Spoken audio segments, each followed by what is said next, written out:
Thank you so much, Ambassador. Thank you for your warm welcome, and thank you for assembling this fantastic group of Jamaican nationals and nationals by association here today. I think there is only one word that can describe, no, there may be, you know how our language say already. So the first thing I was thinking was bununonos. But then the next thing I was thinking, which is the best part of meeting with Jamaicans when I travel, and I try to meet with Jamaican groups wherever I go, from Stockholm to Japan. I think that's as far apart as it might have been so far. The vibes. Nobody has vibes like us. And I want to thank you all for turning out to welcome myself and the Prime Minister. I am honored to be a part of his team, to be a member of his cabinet. As you all know, he's the 9th Prime Minister of Jamaica, the first to be born after independence, like his foreign minister.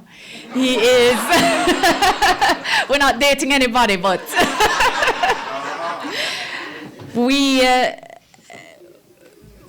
I think we as Jamaicans can be confident that Jamaica is in good hands.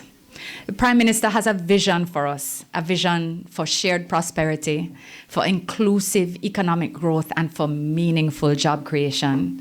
He understands that what that means is strong social programs, taking control of the crime problem that we know you might have questions about. It means dealing with our debt through not only fiscal reform, but it means dealing with responsible growth and stimulation of the economy. Prime Minister of Jamaica is a visionary. He's a young man, but he has a broad pair of shoulders and an experienced mindset that he brings to bear on each challenge that we have before us. I want to thank you again for welcoming us so warmly and for turning out in your numbers to welcome and listen to him. I hope you'll understand that we traveled 11 hours to France and then drove straight from Charles de Gaulle to drop our bags and come here. So we apologize for the wait. We know you were warmly greeted, watered and fed by our wonderful ambassador and Vivian. And again, please join me in thanking them for putting this event on for us. Thank you.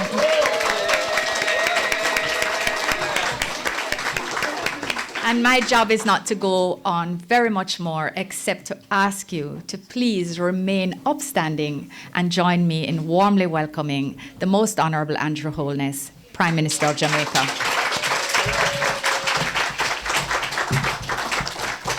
Thank you very much, Minister, for those words, which I know you mean every word of it.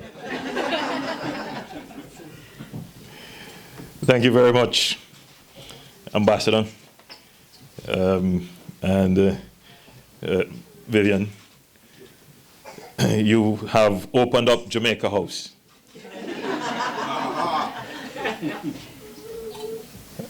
Members of the embassy staff who are here, and I gather you have quite a committed staff.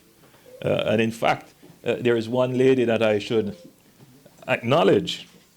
I met her just a while ago. Isabel. Where is Isabel?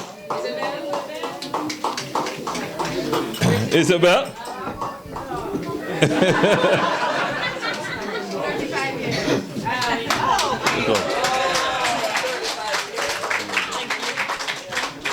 35 years of service.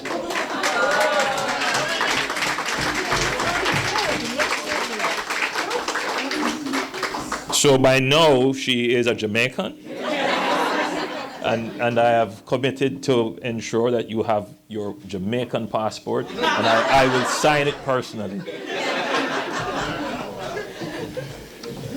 I want to thank you for turning out specially. I don't take it for granted that you had other things to do and other places that you could have been, but you chose to come to hear from your Prime Minister, the Prime Minister of the country of your birth or the country that you associate with. And I consider it a distinct honor that you have come out. Some of you have traveled from very far. Of course, far in the Jamaican context is quite different. But you have covered many, many, many miles to be here. And of course, I must also join the Minister of Foreign Affairs in extending our apologies for the late start. Obviously, our travel arrangements were not such that we could have made it here on time. But we do respect your time, and I do also recognize that you're standing. And therefore, that will determine the length of my presentation.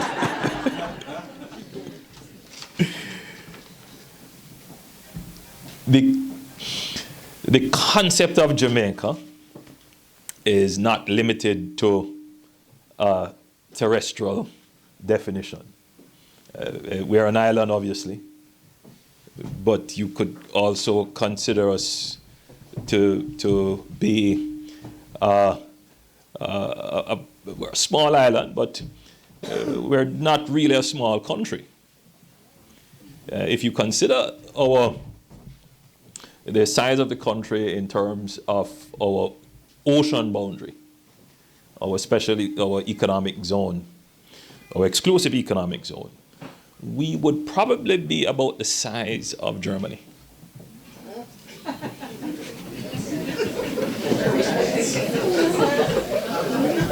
Yeah.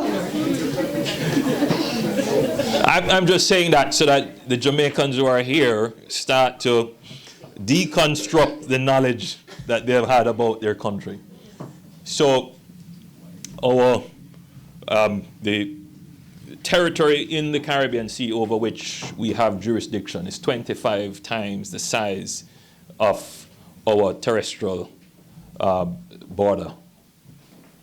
So the island of Jamaica has ocean territory that is 25 times its size, that we have to control, police, and we have responsibility for. I say that because normally when we think of a country, we're just thinking of what is on land.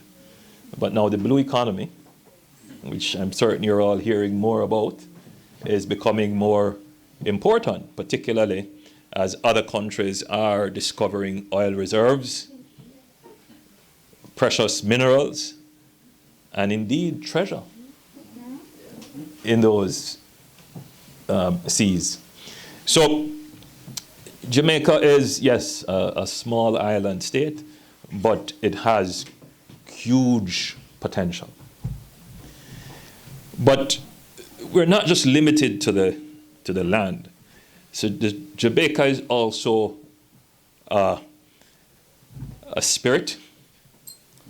It is a culture. It is an attitude more than anything else.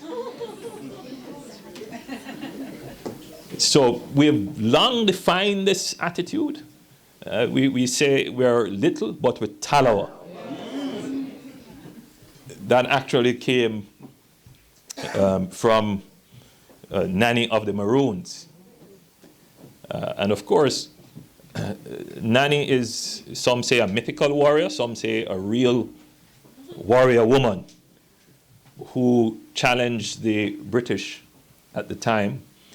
And the Maroons were one of the only peoples to have held the British at bay and signed a treaty, which gave them control over certain interior territories of Jamaica. And so the view that we are little, but we have taken on giants and have managed to win. But that has extended to so many other things. So our voice is amplified in the world. If you stop to consider it, pop music, pop culture has deep roots in Jamaican music and culture. Much of pop music emerged out of the Jamaican experience. So for a small country, we have given the world, yes, we do claim the evolution of pop culture, but we have given reggae, ska, and now dancehall. It struck me because whenever I travel through the world and I listen to world music or popular music, you will always hear some element of Jamaican music involved in it. Somewhere there is something there that's Jamaican. Of course, as a people, we have always been very strong on freedom. Freedom defines the Jamaican personality.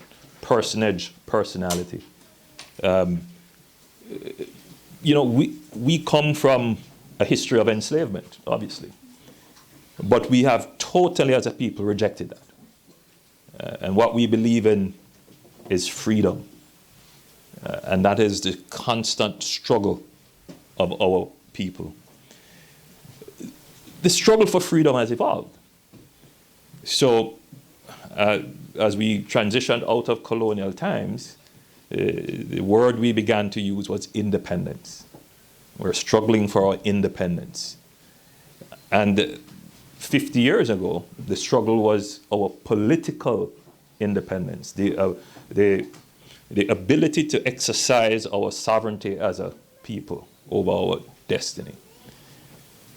Now, the struggle is about our economic independence. So it's not so much a political fight anymore. It's how do we sustain ourselves economically. So we have a diaspora which is spread right across the globe. There's scarcely a country that you can go that you don't have a Jamaican person there. In fact, there are more Jamaicans living outside of Jamaica than in Jamaica. And let's be clear, Jamaica is a multicultural society. We have, many races and many cultures that have genuine claim to Jamaican heritage. I give you, for example, we're just coming from the OAS, from the Summit of the Americas. The president of Costa Rica, Latin American, claims Jamaican parentage. Not claim, he has Jamaican parentage. His great-grandmother and grandfather were Jamaicans. They left Jamaica to go and build the railroad in Costa Rica. There is an entire town, district in Costa Rica, Port Lemon, where it's just Jamaicans, and if you can't tell the difference. The same thing in Colombia. There is an entire island, San Andres, which is Jamaican. They do now speak Spanish, but with a Jamaican accent. And if you meet them, it's the same Jamaican swag, right? The same, some people say aggression, but it's really assertiveness. We come to dominate, and we're the loudest mouth, and we're there. You can't help but noticing that the Jamaican is here. And these are Latin Americans now, but they still maintain Jamaican roots. And so is the case, right, with many other cultures. But our diaspora really emerged because we have not necessarily been successful with our struggle for economic independence. So we have had a wave of migration from Jamaica to the rest of the world in search of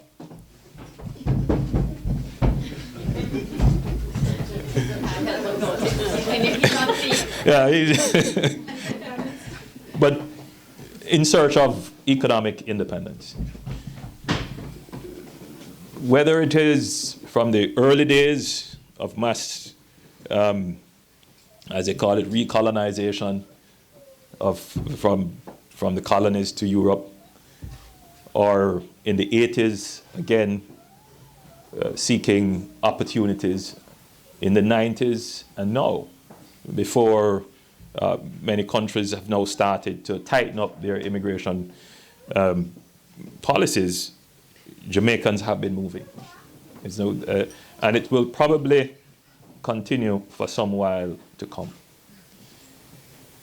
But this migration has been beneficial to Jamaica, but it has also been part of the reason why we have not been successful with achieving our economic independence. So yes, there is the remittance factor coming back to Jamaica, and the studies show that the Jamaicans who migrate, even up to third generation, do send back to Jamaica to assist the families they have left behind. And that is what keeps driving just basic consumption and education. But the truth is, as I can see right in this room, the best and brightest of our country have left to support the development of other countries. And so we have to confront ourselves and ask ourselves the question, why is it that the best and brightest cannot find the environment suitable for their own articulation, growth, and success? And there are many issues that we have to ask ourselves about Project Jamaica and what we have done with our political independence to create an environment where we can achieve our economic independence. And you, as Jamaicans, people associated with Jamaica, people who are friends of Jamaica, you follow the media every day, and you see all the things, negative things coming out, and the positive things too. And you wonder, why is it that a country with so much potential does not achieve? We keep using the example, I certainly keep using the example, that in 1960, Jamaica's GDP was greater than that of Singapore. 50, 60 years on, Singapore's GDP is 10 times that of Jamaica. What happened? Was it that the very thing which is our culture that defined us, limited us? Was it that the leaders who had political power and fought for political independence, did they not recognize that they should now transition to use this power for our economic independence? As a people, were we responsible with our democracy? These are legitimate questions that Jamaicans have to ask themselves. I stand in the leadership position at a time when it is going to be absolutely important that we quicken the pace of the provision of opportunities for our young people, because the opportunity or the alternative of migrating right across the world, that opportunity is closing. So I see it as a great opportunity, an opportunity to keep the best and brightest that we have and use them to build the country, to be a catalyst to create more opportunities for the country. So the present state and consideration around migration may actually provide an opportunity. But it's more than that. It also has to be a willingness of government to do the things necessary to create that environment. So for example, we, in pursuit of economic independence, which is now the theme and ethos of the government I lead, we have to figure out what is the role of the private sector versus the public sector. Previously, there would be a segment of Jamaica that considered profit to be a bad word, that saw businessmen as exploiters. Now, we will have to reconfigure our public sector bureaucracy for them to understand that there has to be a partnership between the government and the private sector, that the government's role is to facilitate and enable the private sector to invest, innovate, and provide the goods and services. That conversation is ongoing, and we have wrapped that up into what we call public sector reform, to get our public sector bureaucracy far more efficient at providing services to the public and to the private sector. We have to address issues of equity in the society. Jamaica is one of the countries that have significant income inequalities. It is one of the countries within the Western Hemisphere, I believe, where probably have the second highest level of income inequalities. And we have to change that. So government has to focus on addressing the poor.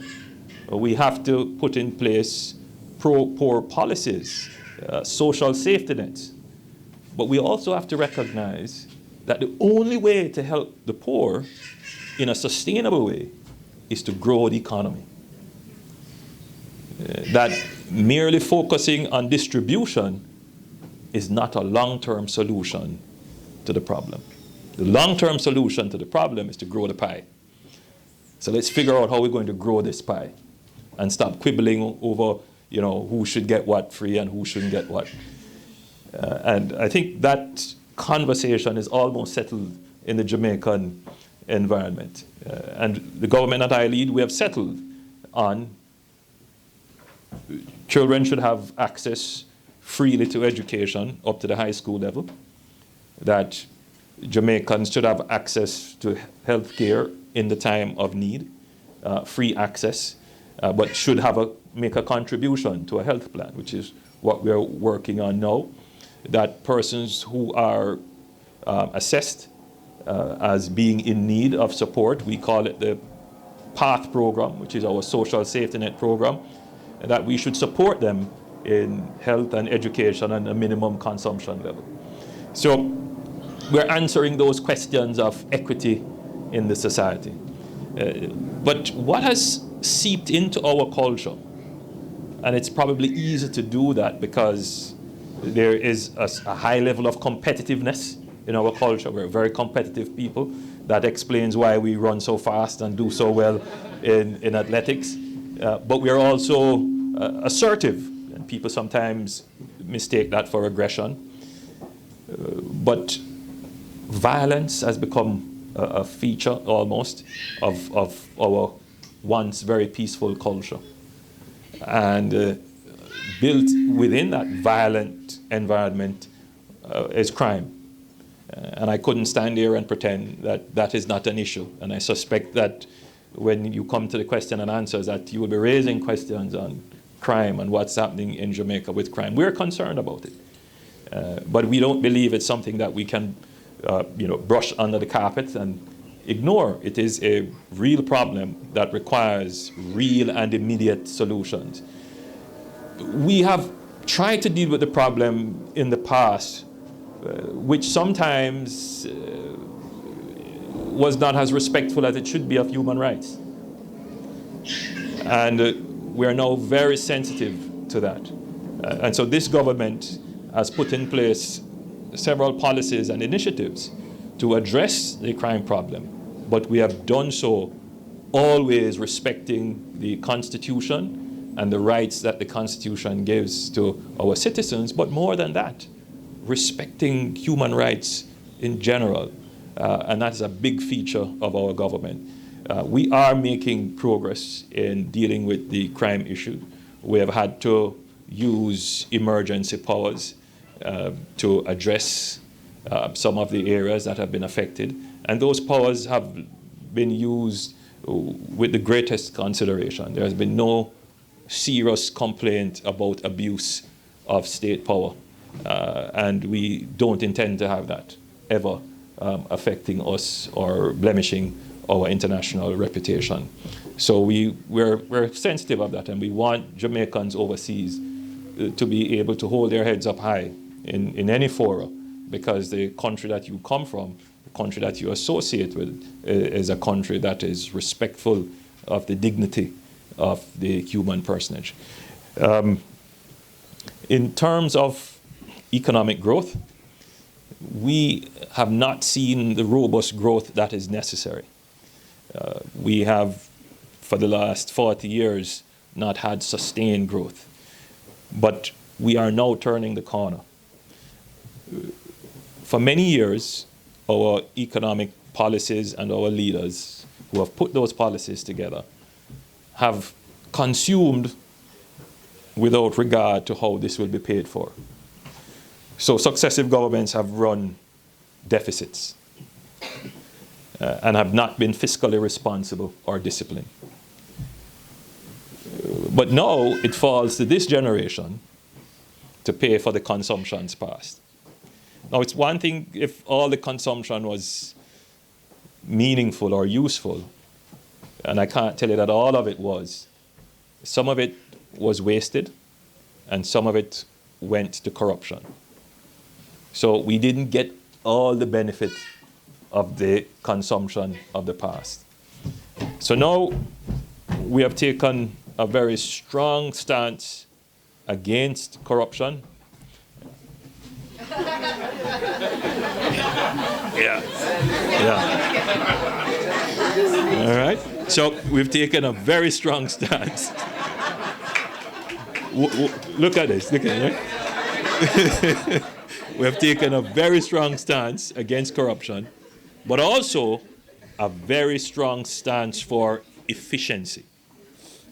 So that the consumption that we're going to do now, whether it is in schools, security, infrastructure, that the public will get the full benefit of the expenditure. So fiscal discipline is now a feature of the society. We have in place now fiscal rules, and we're probably the only country in the Caribbean region that would have enshrined fiscal rules in our laws. So we are now benefiting from fiscal rules because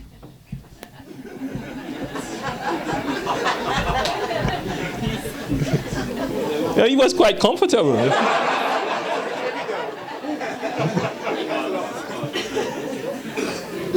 We're now benefiting from having these fiscal rules. We took a very progressive view of the IMF agreements, which we were forced to enter into in 2010, because those agreements have helped us now to reduce our debt, which was 140% of GDP, to now 105% of GDP. And we have done that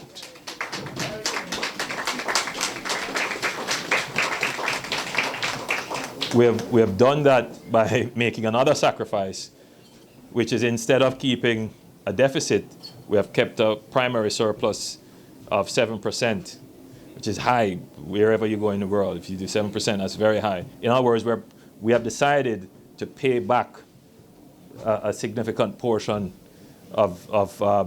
use a significant portion of our revenues to dedicate to the repayment of debt, and we will be committed to doing that.